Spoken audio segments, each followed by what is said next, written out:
Map design, a word you may hear frequently in discussions revolving around Fire Emblem, particularly from people involved in the hacking community. But what is map design and why is it important? Quickly put, map design is how well a particular level in Fire Emblem is designed to create an enjoyable and memorable experience for the player. From everywhere to where your character starts out, where, how many, and how frequently the enemies are placed, to terrain, hidden items, objectives, reinforcements, all the way to the boss at the end. In this video, I will explain what I think makes a good map. I'm no hacker, but I have over 12 years of Fire Emblem experience under my belt, and I like to think that has taught me a little bit. I'll show you both some good and some bad maps from earlier Fire Emblem games, and I'll try to explain why map design is some of the most important aspects of designing a Fire Emblem game or hack. First, let's talk about what a good map needs. 1. A story. A good map needs a good story behind it. The first thing a designer should think about when designing a particular map is, why are we here? Why are we on this particular piece of land, and why are we fighting whoever is out to get us? I personally think that a map should be designed around a story, and not the other way around. Throughout my years of being involved in the Fire Emblem community, I've seen many designers make maps first, and then write the story later, and I think that's a bad idea. I think that a map can become 10 times better if the story fits the landscape. If the group is traveling through a dangerous mountain range, the landscape should be designed to reflect this. If the battle is taking place next to a famous river, the river should be present and play a pivotal role in the fights. Use the landscape, give it some backstory, have the characters talk about it beforehand. Make whatever world you're in seem alive and like a real world. There's nothing more forgettable than a generic grassy map where the party simply fights against a bunch of random bandits with no story tied into the landscape whatsoever. Try to always make the map look alive and have some backstory reflecting the landscape we're fighting in. It adds so much to the general feel of the level. 2. A gimmick.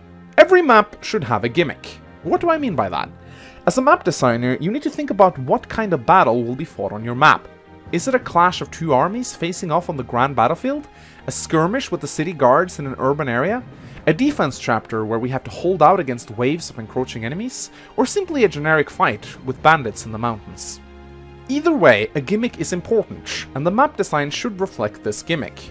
If we're fighting in a pirate town, you should add lots of taverns, maybe a ship resting near the pier, possibly an arena where the pirates fight for money. You should try your best to give your map a very distinct feel.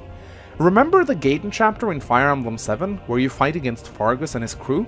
Me too, it's a very memorable map because it truly feels like you're fighting in a pirate town. The music, the enemy pirates mucking about, the buildings and the layout of the map almost makes me taste the salt water in the air as I'm playing. How about a fight that takes place in a dark forest? Well, make it dark, goddammit! Give it Fog of War, and have it take place during the nighttime. Add lots of forest everywhere, and have the enemies come from all sides to make your players paranoid.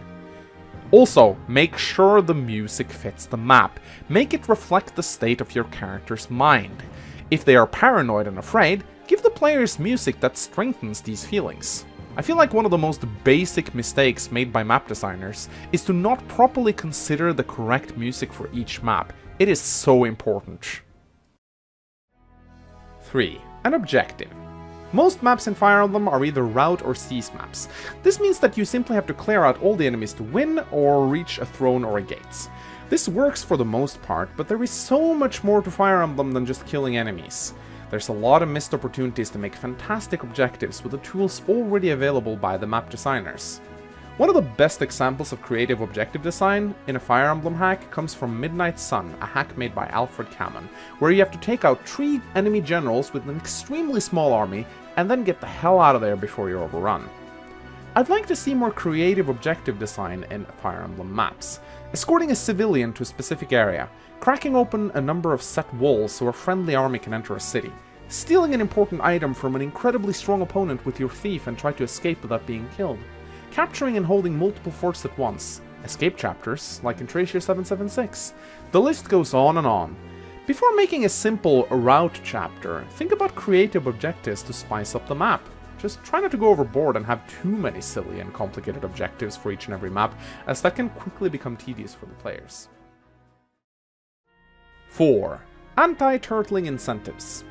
Unless you're going for a ranked run and are trying to complete a game in a set amount of turns, there is no real reason to rush in most Fire Emblem maps. You can usually bide your time and slowly leapfrog your army forward, taking on the minimal amount of enemy units at once with no fear of losing anything other than your time. This is where an anti-turtling incentive comes in. An anti-turtling incentive can come in multiple forms, but mainly it's a mechanic in the map design that threatens to take away either rewards or simply forcing a game over if the player isn't fast enough. Thieves going for treasure chests is one of the oldest anti-turtling incentives in Fire Emblem, and was seen as early as the first game. With thieves threatening to swipe away treasure, you simply cannot take your time to turtle and are forced to charge to enemies and place your characters in dangerous situations. You can of course choose to ignore the thieves and simply keep on turtling, but you might lose out on valuable items such as stat boosters, gold, and promotional items. However, there's many more ways to incentivize your players to move forward. A Gaiden chapter requirement that either demands you complete a chapter in a set amount of turns, or forces you to keep a specific unit alive, such as a green units, in order to unlock the mission is a good way to do it. When designing this, make sure you make it obvious that the player has to hurry. Make the boss of the chapter utter some sort of dialogue that he'll kill the civilians after a said time passes or something along those lines to show the players that they have to hurry. Another creative way to prevent players from turtling is to place them in danger by having strong reinforcements appear after a set amount of turns and start hunting them down. Fire Emblem 3 Book 2 did this a lot by having Astria and his mercenaries come chasing after you if you took too much time. The hack, Dream of 5, also did this a lot, but I felt they overdid it by having it happen too many times in a row. Having dangerous reinforcements spawn right behind the player and force them to move forward can be quite nerve-wracking if done right. Just make sure you don't overdo it, as it can quickly become more of an annoyance than exciting. I think that most maps should have some form of incentive to push the players forward, though some can be more serious than others. Anti-turtling incentives that forces a game over should be used very sparingly, but taking away a stat booster as a punishment for not completing a chapter quickly enough is a healthy way to motivate the player into playing more aggressively. 5. Multiple paths. Most maps require you to go from point A to point B, and you seldom get much choice on how to get there. The maps that allows you to choose between two paths or more stick out as more memorable to me, as I have more choice about where to move my characters. I particularly love it when you have to split up the party into 2 or more groups. The last map of Shadow Dragon, where you have to attack Medio's stronghold from 4 different angles, is a map that I remember fondly. As a map designer, make sure you give the players some freedom of choice when it comes to movements. Add multiple hallways, breakable walls, and doors that can be opened. It really adds a lot to the enjoyment of a map. 6. Length. This is a big one, and one that many people need to seriously think about. In about 9 out of 10 hacks that I play, the maps are simply too long. A map should be short enough to make you enjoy it from start to finish, and occasionally you can throw in the big map full of enemies to really test your player's endurance and skill.